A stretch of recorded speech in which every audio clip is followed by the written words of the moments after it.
हरियाणा की सियासत में गजब का ड्रामा चल रहा है। एक तरफ दुष्यंत चौटाला का साथ उनके अपने ही छोड़ रहे हैं, तो वहीं दूसरी तरफ अभी हरियाणा में कांग्रेस की टेंशन बढ़ने लगी है। समाजवादी पार्टी के मुखिया अखिलेश यादव ने जो एंट्री मार दी है, जी हाँ, हरियाणा में अभी तक बीजेपी, कांग्रेस और इनेलो के बीच में कहानी थी, लेकिन अब हरियाणा में अखिलेश यादव की एंट्री ने कांग्रेस पार्टी की मुश्किलों में इजाफा कर दिया है। तो क्या कुछ है पूरी कहानी और कैसे हरियाणा की राजनीति में आ गया है टर्निंग पॉइंट, सब कुछ आपको बताएंगे। नमस्कार, मैं हूँ आपके साथ पल्लवी सिंह। आप देख रहे हैं हमारा खास show the turning point. Haryana की सियासत में जमकर बवाल, अखिलेश यादव के आने से बढ़ी मुश्किलें। कैसे अखिलेश यादव को मनाएंगे राहुल? क्या हरियाणा में बिगड़ेगा कांग्रेस का खेल? हरियाणा की सियासत में उस वक्त हड़कंप मच गया जब समाजवादी पार्टी ने इंडी गठबंधन का हवाला देकर हरियाणा में कांग्रेस से 5 सीटों की मांग कर दी। यादव और मुस्लिम बहुल सीटों पर दावा किए जाने के बाद प्रदेश की राजनीति गर्मा गई है। नेता प्रतिपक्ष भूपेंद्र सिंह हुड्डा ने फिलहाल सीट शेयरिंग से इनकार कर दिया है। सपा अध्यक्ष अखिलेश यादव ने हरियाणा की इन सीटों पर दावेदारी जताते हुए कांग्रेस के संगठन महासचिव केसी वेणुगोपाल से 24 अगस्त को बातचीत की। समाजवादी पार्टी का मानना है कि हरियाणा में 11 सीटें यादव और 7 सीटें मुस्लिम बहुल हैं।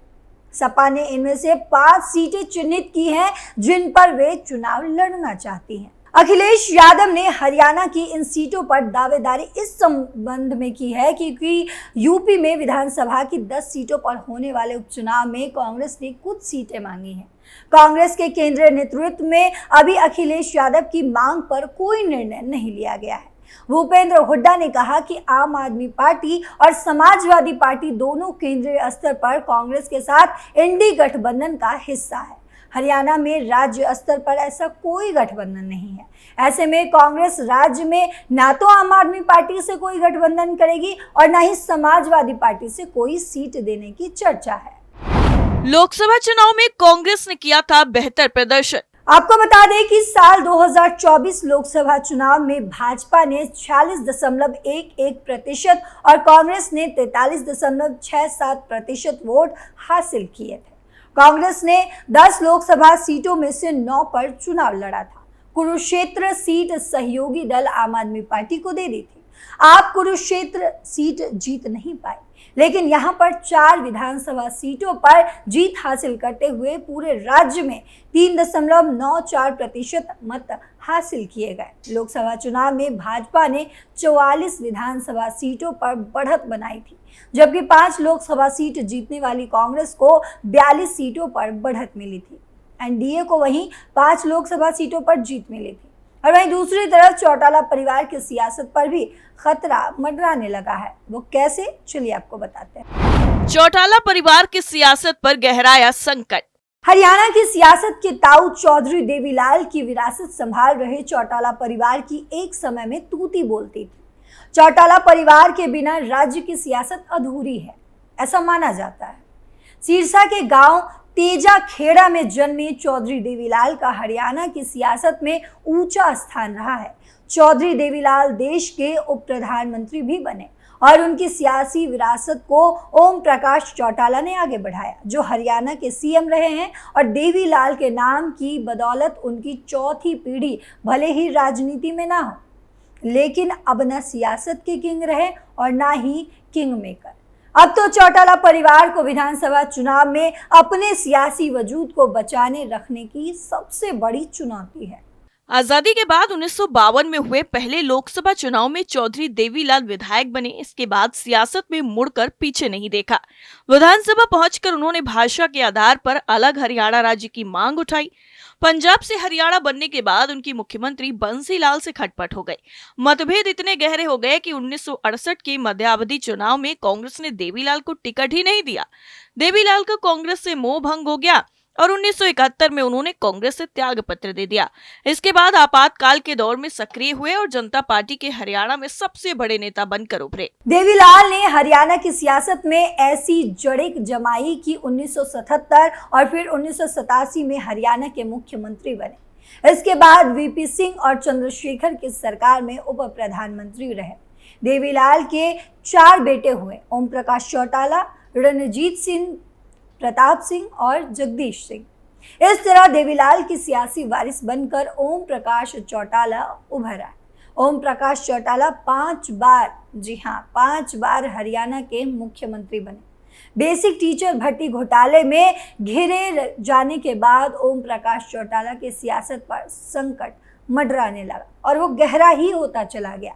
यहीं से चौटाला परिवार की सियासत फिर से उभर नहीं पाई और पार्टी भी 2 धड़ों में अलग हो गई।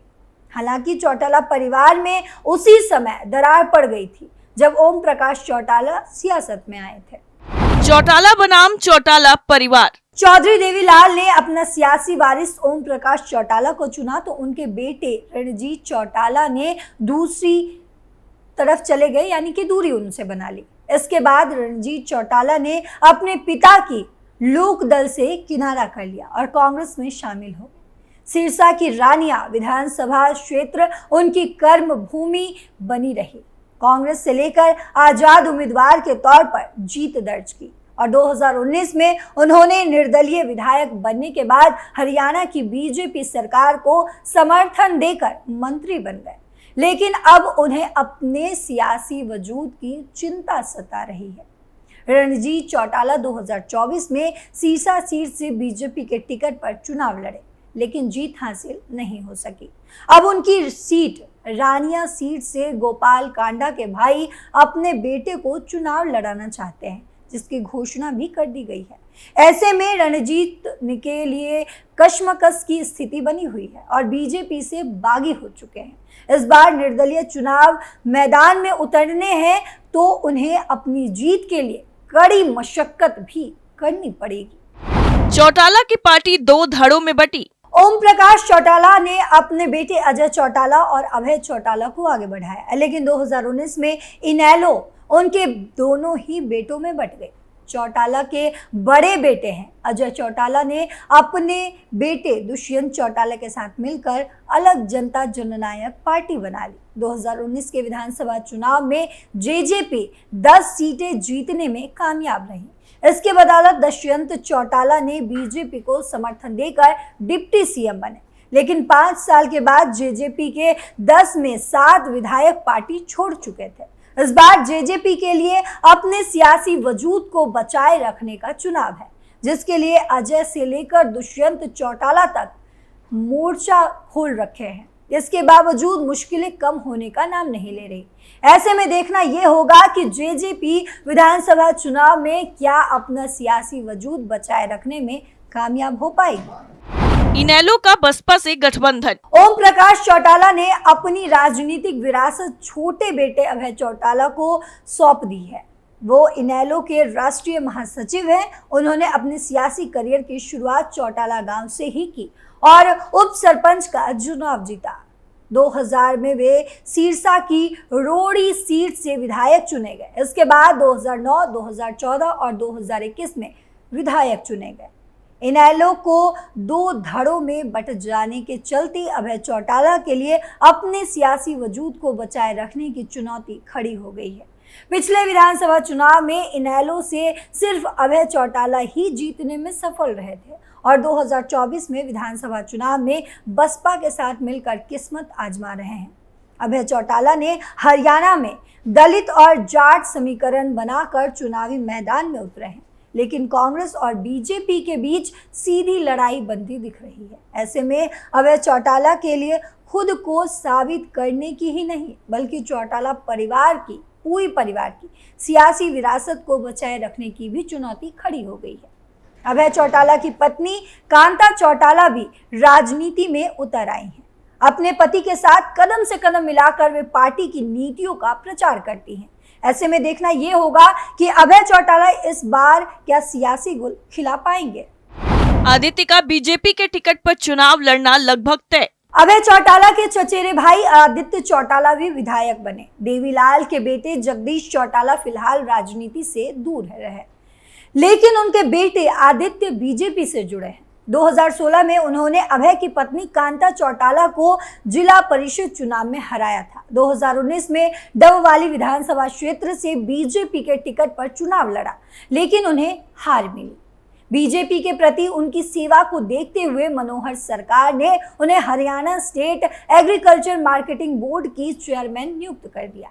2024 के विधानसभा चुनाव में उनका भाजपा के टिकट पर चुनाव लड़ना तय है। ऐसे में देखना यह होगा कि चौटाला परिवार की सियासत क्या करवट लेती है। यानी कुल मिलाकर देखा जाए तो एक के बाद एक नए मोड़ हरियाणा के सियासत में आ रहे हैं, जिससे कांग्रेस की टेंशन बढ़ने लगी है। अब देखना यह भी होगा कि क्या अखिलेश यादव ने जितनी सीटों की मांग की है, क्या वो उन्हें मिल पाएंगे या फिर नहीं। टर्निंग पॉइंट में फिलहाल के लिए इतना ही। बाकी देश दुनिया की खबरों के लिए देखते रहिए कैपिटल टीवी। नमस्कार।